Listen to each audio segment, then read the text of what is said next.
सूर्यकोटि संप्रभा निर्विघ्नं कुरु मे देव सर्वकार्येषु सर्वदा।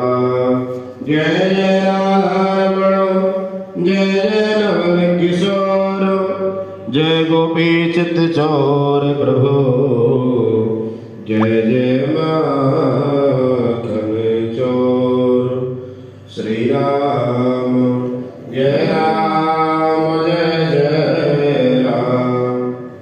श्री राम जय राम जय जय राम। श्री राम जय राम जय जय राम। श्री राम जय राम जय जय राम।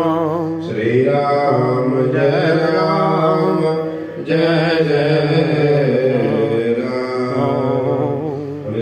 भगवान की जय। गणपति भगवान की जय। लक्ष्मी नारायण भगवान की जय। शंकर भगवान की जय। इतना कहकर भगवान अंतर ध्यान हो गए और देवभूति भगवान के ध्यान में लीन हो गया। अब देवगति कहने लगे, हे महर्षि, कि जैसे गंगा जी में स्नान करने से मनुष्य पवित्र हो जाता है, वैसे ही भगवान की इस कथा को सुनकर मैं पवित्र हो गया। कृपा करके उस स्तोत्र को कहिए जिससे उस ब्राह्मण ने भगवान को प्रसन्न किया।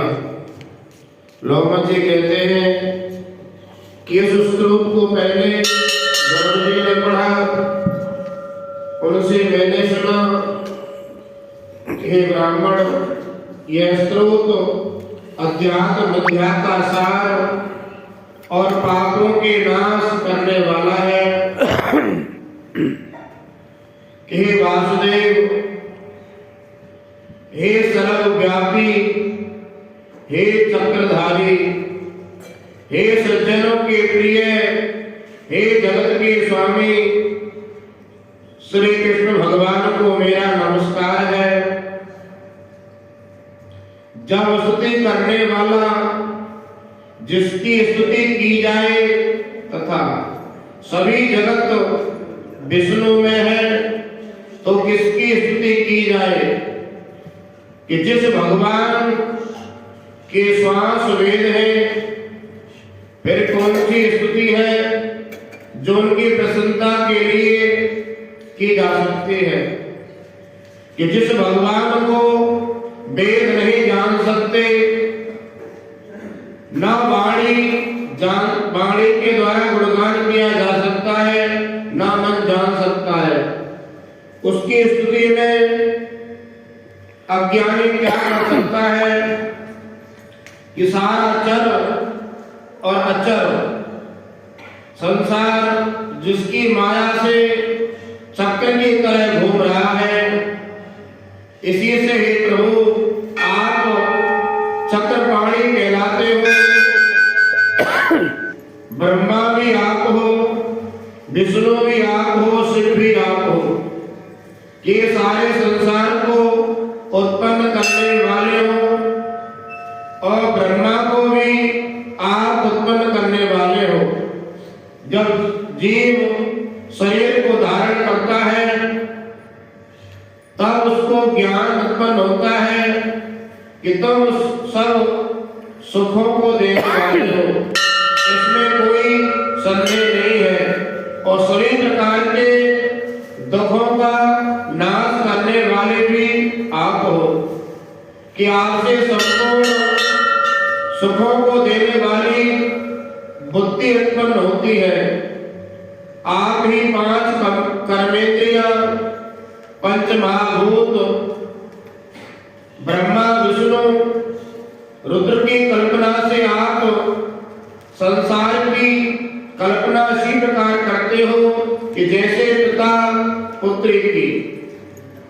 कि कवियों में आप जो रूप शोभा देता है वह भी आप उन निर्गुण विष्णु भगवान को मैं नमस्कार करता हूँ कि जिसमें ज्ञान रखने से श्रुतियों में कहे हुए कर्मों को लोग करते हैं, उस पवित्र ब्रह्म को मैं नमस्कार करता हूँ, उस परमात्मा को मैं नमस्कार करता हूँ, मैं उस सदरूप हरि को नमस्कार करता हूँ कि जिसको योगी लोग सब प्राणियों में आत्म रूप में देखते हैं और उपासना करते हैं और गुणगान करते हैं, यज्ञ करते हैं। उस माधव भगवान को मैं नमस्कार करता हूँ। मनुष्यों को माया तथा मोह रूपी वायु से सदा भभकने वाली ज्वाला आग के कमल की छाया पहुंचने से नहीं जलाती है कि जिसके स्मरण मात्र से मोह, अज्ञान, रोग और दुख दूर हो जाते हैं।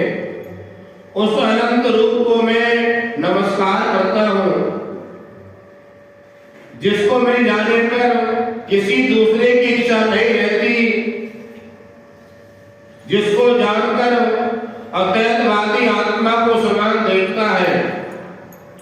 यदि विष्णु शब्द का अर्थ है उसके विषय का ज्ञान एक ही होता है, तो ये सत्य से है। हे माधव मैं आपको नमस्कार करता हूँ, हे जगन्नाथ मैं आपको नमस्कार करता हूँ। और सज, तज और तम तीनों गुणों में विद्यमान है, वे भगवान मुझ पर कृपा करें। और जो देवताओं की प्रार्थना पर अवतार धारण करते हैं वे भगवान मुझ पर प्रसन्न हो। जो प्राणियों के हृदय रूपी मंदिर में निर्मल देव वास करते हैं वे भगवान मुझ पर प्रसन्न हो। ये भगवान ये विश्व आपका बनाया हुआ है और विश्व आनंद करता है कि आपके त्याग करने पर अपवित्र हो जाता है। उसका साथ रहने पर भी तुम बिना साथ के बने रहते हो। ऐसे परमात्मा को मैं बारंबार नमस्कार करता हूँ। जन्म मृत्यु से रहित उस परमात्मा को मैं नमस्कार करता हूँ। तुम ही सब प्राणियों के उत्पन्न करने वाले हो और मुझको शरण देने वाले आप ही हो। तुम ही अग्नि हो, तुम ही सूर्य हो, तुम ही इंद्र हो, तुम ही हवन हो और तुम ही मंत्र हो। क्रिया सब फल हे परमात्मा आप ही हो। कर्म देने वाले वैकुंठ में तुम्हारे सिवाय कोई नहीं है। हे परमानंद मैं तुम्हारी शरण में हूँ। इस प्रकार उस ब्राह्मण ने भगवान विष्णु का ध्यान किया और भगवान विष्णु ने उसको यानी गरुड़ पर सवार होकर के दर्शन दिया। बोल विष्णु भगवान की जय। श्री कृष्ण गोविंद हरे मुरारी हे नाथ नारायण वासुदेव। श्री कृष्ण गोविंद हे नाथ नारायण वासुदेव। हे नाथ नारायण वासुदेव। श्रीनाथ नारायण श्री कृष्ण गोविंद हरे मुरारी हे नाथ नारायण वासुदेव। बोल विष्णु भगवान की जय। जय श्री राम।